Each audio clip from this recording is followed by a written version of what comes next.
रहीम। मोहतरम अल्ताफ वानी साहब, बहुत शुक्रिया कि कोविड की इस सूरत हाल के बावजूद आप ऐसी महफ़िलें मुनक्कद करते हैं कि जिसमें हमारे जो सोचने समझने वाली शख्सियात हैं या इस तहरीक से वाबस्ता जो लोग हैं, वो अपने अपने ख़यालात का इजहार करते हैं। हर बंदे की एजुकेशन होती है, बिलखुसूस हम जैसे जो इस तहरीक और इस तारीख के तालिब इल्म हैं, हमारी तो बड़ी एजुकेशन होती रहती है ऐसे सेमिनार से और ऐसी महाफिल से।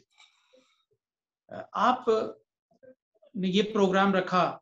तो 32 साल 30 साल पीछे पहुंचा दिया ज़हनी तौर पर हमें। यादों के उस दरीचे से आज हम उस दिन को देख रहे हैं कि जब हमने पीटीवी पे यहाँ मीर वाइज मौलवी मोहम्मद फारूक साहब की शहादत की खबर सुनी। आप उस वक़्त जिस तारीख को बनाने के लिए आप हैं, सैयद यूसुफ नसीम साहब हैं, सब याद है मुझे ज़रा-ज़रा। हसनुल बन्ना साहब हैं, परवेज़ शाह साहब हैं या डॉक्टर फ़ाई साहब जो इस महफ़िल में मौजूद नहीं हैं। जब इस तहरीक को तारीख को बनाने आप चले तो हम इरशाद महमूद साहब और मुझ जैसे तालिब इल्म जो थे, हम इस तारीख का एक गवाही देने के लिए और उसको लिखने के लिए और उससे वाबस्ता रहने के लिए और एजुकेशन हासिल करने के लिए इस तहरीक से वाबस्ता हुए और आज सब लोग हम अपने उसी मकाम पे खड़े हैं जहां हमने ये आगाज किया था। तो मीर वाइज साहब और अब्दुल गनी लोन साहब की शख्सियात के बारे में बहुत तफसील से बात हुई कि मैंने ये जाना कि गोया ये भी मेरे दिल में है।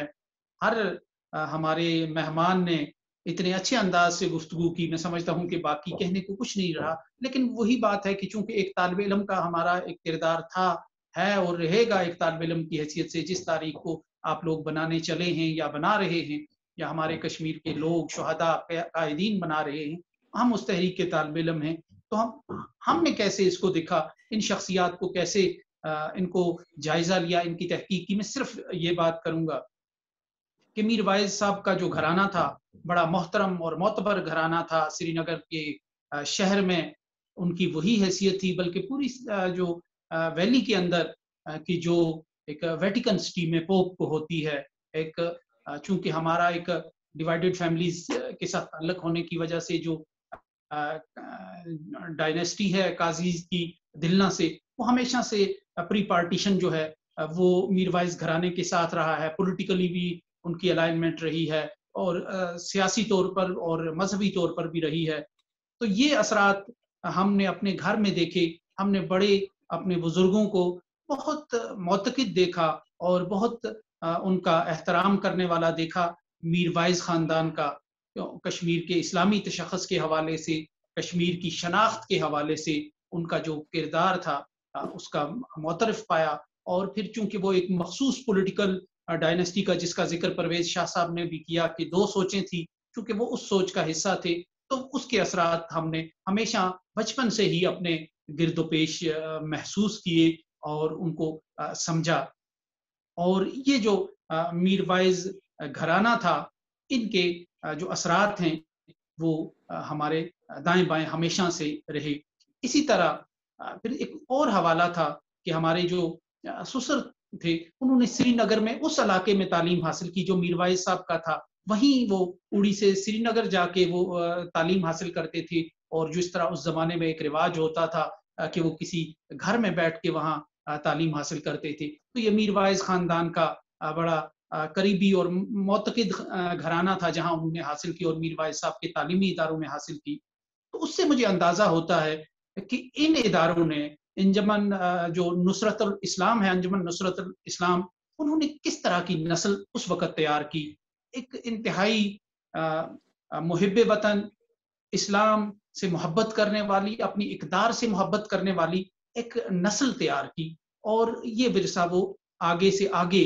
मुंतकिल करते रहे और आज तक चला आ रहा है। मीर वाइज मोहम्मद फारूक साहब की जो तकारीर हैं श्रीनगर रेडियो से हम बचपन से सुनते थे, चूँकि हमारे घर में अक्सर ही श्रीनगर रेडियो सुना जाता था। तो ये सारे एक वो असरात हैं कि जिनका हम एतराफ़ ना करें तो शायद बात मुकम्मल ही नहीं होती।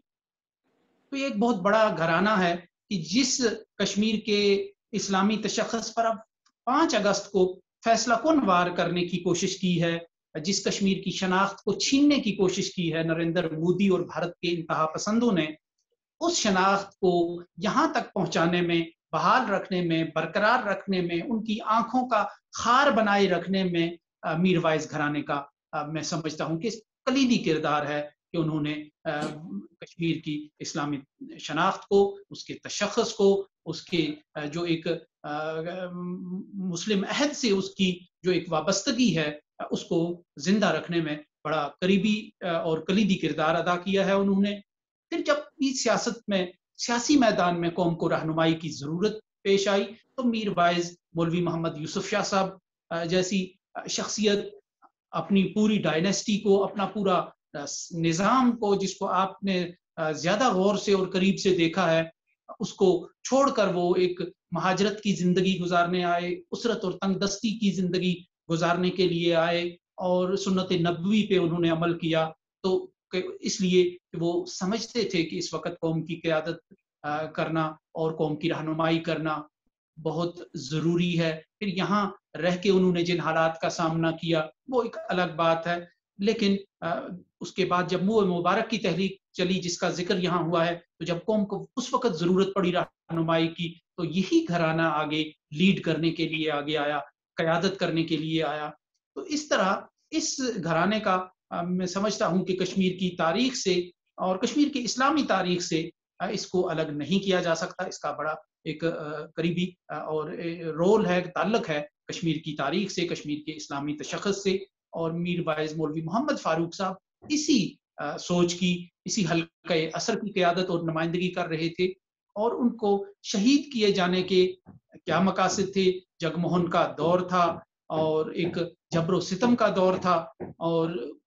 جب وہ اعلانیہ طور پہ یہ کہہ رہا تھا کہ میں مسلمانوں پر قیامت ڈھا رہا ہوں، کئی لوگ اسی وقت سے، اسی دور سے ہم نے صحافت کا آغاز کیا، تو جب وہاں سے قافلے آتے تھے، لوگ آتے تھے، تو ہم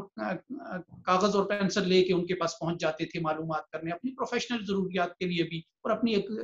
ذاتی دلچسپی کی وجہ سے۔ تو اکثر لوگ کہتے تھے کہ وہاں اس وقت یہ عام افواہ چل رہی ہے کہ جگموہن کوئی بہت بڑی کارروائی کرنا چاہتا ہے، وہ فضائی کارروائی بھی ہو سکتی ہے، اسی لیے پنڈتوں کو نکالا جا رہا ہے وہاں سے۔ تو ایسا ایک ظالم شخص کے دور میں میر وائس صاحب کی مظلومانہ شہادت، اس کے بلا شبہ وہی مقاصد تھے کہ اس تحریک کو یا تو انتشار کا شکار کیا جائے، خانہ جنگی کا شکار کیا جائے، شکوک و شبہات کی زد میں لایا جائے، ہر آدمی دوسرے کو مشکوک سمجھنے لگے اور ہر آدمی دوسرے پر جو ہے اس کو شک کی نگاہ سے دیکھے اور اعتماد کرنا چھوڑ دے۔ یہ ایک کیفیت ہوتی ہے جو جبر کی طاقتیں ہوتی ہیں، جو استحصالی طاقتیں ہوتی ہیں، ان کا وتیرہ اور طریقہ کار ہوتا ہے، ٹیکٹکس ہوتے ہیں، ان کے حربے اور ہتھ کنڈے ہوتے ہیں کہ لوگوں کے حوصلے توڑنے کے لیے، معاشروں کو وہ فساد میں اور انتشار میں مبتلا کرنے، آمادہ بغاوت جو معاشرے ہوتے ہیں، جہاں شورش ہوتی ہے، یورش ہوتی ہے، وہاں وہ اس طرح کے ہتھ کنڈے اور حربے استعمال کرتے ہیں۔ میر وائس صاحب کے جو قاتل ہیں، ہمیں اس کو اسی تناظر میں دیکھنا ہے اور وہ سامنے ان کا چہرہ نظر آتا ہے، لیکن میر وائس صاحب کی قربانی نے کشمیر سے اس ظالم اور جابر حکمران کے جو اقتدار ہیں اس کو کمزور کیا۔ پھر اس کے بعد ایک تاریخ کے طالب علم کے طور پہ ہم اس پہ رپورٹ بھی کرتے رہے لمحہ بلمحہ، جگموہن کا اقتدار زیادہ دیر تک قائم نہیں رہ سکا۔ یہ میر وائس صاحب کی شہادت اور میر وائس صاحب کے جنازے پر ہونے والی جو ایک کارروائی تھی جس کے نتیجے میں درجنوں افراد مزید شہید ہوئے، تو یہ ایک میں سمجھتا ہوں کہ ان کی طاقت تھی، ان کی شہادت اور ان کے خون کی قربانی تھی کہ کم از کم کشمیریوں کے سر سے یہ ایک جلاد صفت جو چراغ بیگ کی ایک دوسری شکل تھی، ایک ہندو مانا قسم کی شکل تھی، اس کا سایہ کشمیریوں کے سر سے ہٹ گیا۔ اسی طرح جو عبدالغنی لون صاحب ہیں، ان کے ساتھ اس طرح کا ہمارا کوئی زیادہ تعلق تو نہیں تھا۔ جب ایک 2000 میں ایک میرے فرسٹ کزن سید الیاس بخاری صاحب جب آئے تو یوسف نسیم صاحب کے بڑے قریبی تھے، وہ کلوز ان کے دوست ہیں اور دونوں پیپلز کانفرنس میں رہ چکے ہیں لون صاحب کی شاگردی میں۔ تو انہوں نے لون صاحب کی شخصیات کی کئی جہاد، ان کی جرت اور بہادری کے کئی قصے اور افسانے ہمیں سنائے کہ ہم بے ساختہ ہمیں اس شخصیت کے ساتھ ایک محبت ہو گئی اور اس شخصیت کو تحقیق کرنے کا ایک شوق بھی ہمیں چرایا کہ ہم دیکھیں کہ اگر ایک اس نوعیت کا اور اس سطح کا ذہنی سطح کا انٹلیکچوئل آدمی اور اگر یہ उनका इस हद तक मुअत्तरफ है और उनको एक साहिब बसीरत सियासतदान समझता है, तो हमें इसका जायजा लेना चाहिए। फिर कुदरती 1 साल के बाद लोन साहब खुद यहाँ तशरीफ लाए, उनके खताबात सुनने का मौका मिला, रिपोर्ट करने का, लिखने का मौका मिला। एक प्रेस कॉन्फ्रेंस जो स्टेट गेस्ट हाउस में यहाँ हुई, उसमें गालिबन आप भी हुए होंगे या यूसुफ नसीम साहब तो लाज़मी उसका हिस्सा हुए होंगे। तो बड़े एक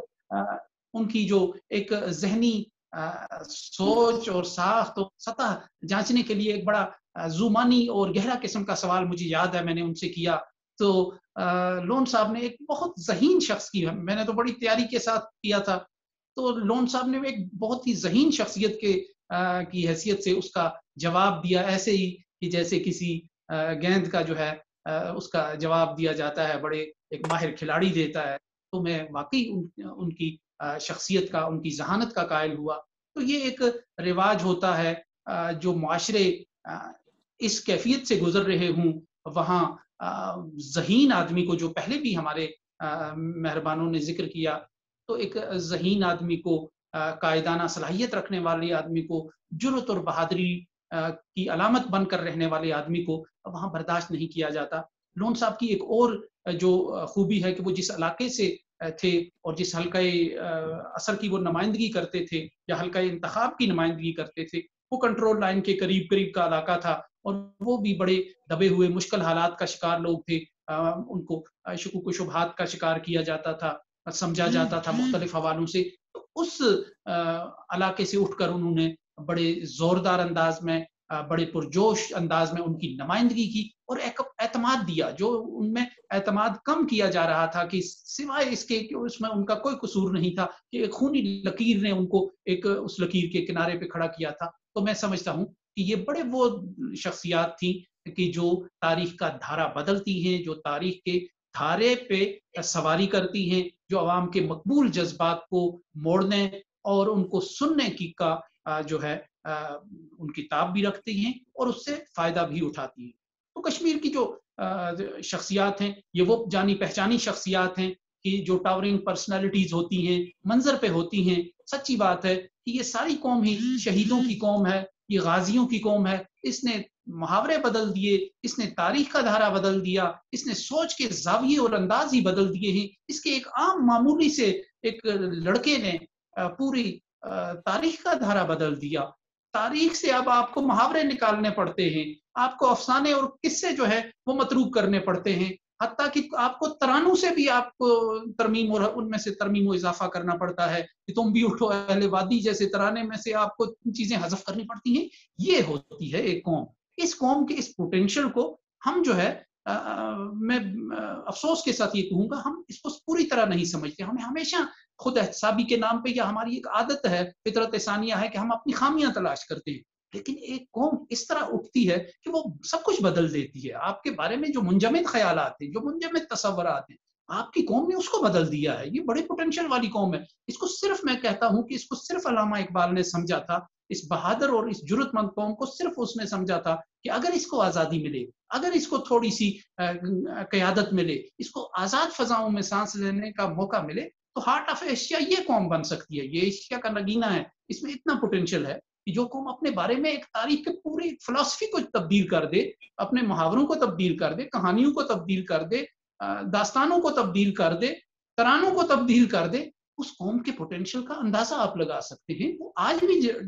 देखें, अगर आपकी 10 लाख की फ़ौज और उस पे नीम फ़ौजी दस्ते, उस पे एजेंसियाँ हैं और कितनी बड़ी तह दर तह एक सिस्टम है वहाँ, उसके मुकाबले में थोड़ी-सी आज़ादी उसको आज दे दें। आज के दिन आप देखें, मैं अभी पढ़ रहा था, गूगल कर रहा था मैं चीज़ें, तो आज के दिन उन्होंने इस हालत में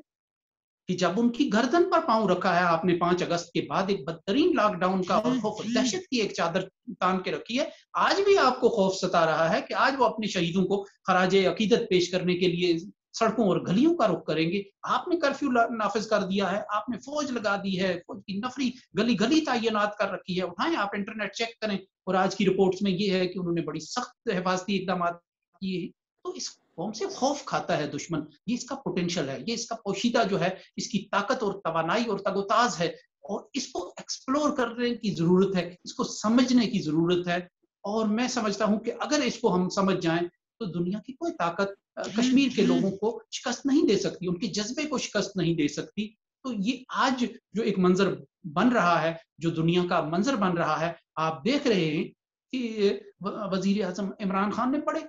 کھلے انداز سے وہ مغرب کی منافقت کا پردہ چاک کر رہے ہیں کہ جو ایک یہ سسٹم ہے، عالمی سسٹم، یہ کس بنیاد پر بیس کرتا ہے۔ آپ دیکھتے ہیں کہ نریندر جگ موہن مر گیا، لیکن اگر ملازویچ کو عالمی عدالت انصاف میں پیش ہونا پڑتا ہے تو اس کو بھی کوئی جواب دہی ہونی چاہیے۔ اس نے بھی کشمیریوں کی نسل کشی کی ہے، اس نے کشمیریوں کے ساتھ جو ظلم ڈھائے ہیں وہ بدترین مظالم ہیں تاریخ کے اوراق پہ، اور تاریخ کے سینے میں دفن وہ ایسے واقعات ہیں کہ اس شخص کو بجائے کسی ہسپتال کے کرونا سے، کسی شمشان گھاٹ کے بجائے اس کو تو کسی جیل میں مرنا چاہیے تھا، دنیا کی کسی عالمی عدالت کے فیصلے کے نتیجے میں۔ اس نے اتنا قتل عام کیا ہے، لیکن یہ عالمی نظام ہے، مجبوریوں پہ ہے، مصلحتوں پہ ہے، منافقت پہ قائم نظام ہے۔ لیکن اب ہم دیکھ رہے ہیں کہ منافقت کی یہ جو جمود ہے، جس میں تجارت کو خدا بنا لیا گیا ہے، جس میں مذہب کی بنیاد پر انسانیت میں ایک تفریق کی جاتی ہے کہ اس مذہب کا ماننے والا یہ ہے تو اس کے حقوق بنتے ہیں، اس کو حق ملنا چاہیے، اس کو حق خود ارادیت ملنا چاہیے، اس کے یہاں ریفرینڈم ہونا چاہیے، اگر یہ اس مذہب کا ہے تو وہاں وہ ظالم کے حق کے دفاع کا فارمولہ لے کر وہ فلسفی لے کر آتے ہیں سامنے۔ تو لیکن یہ منافقت کا نظام ہے، یہ نہیں چلتا۔ ہمیں زیادہ مایوس ہونے کی ضرورت نہیں ہے۔ فلسطین کا جو حالیہ واقعہ ہے، اس نے ہمیں ایک نئی امید دلا دی ہے کہ یہ جو ظلم پر مبنی ایک نظام ہے، منافقت پر مبنی عالمی نظام ہے، اس کی جو چادر تنی ہوئی ہے ایک عرصے سے، کہ جس میں آپ مفادات کے لیے انسانی حقوق کی بھی بات کرتے ہیں، تشریح کرتے ہیں، دہشت گردی کی بھی تشریح کرتے ہیں، اور آزادی کی تحریکوں کی بھی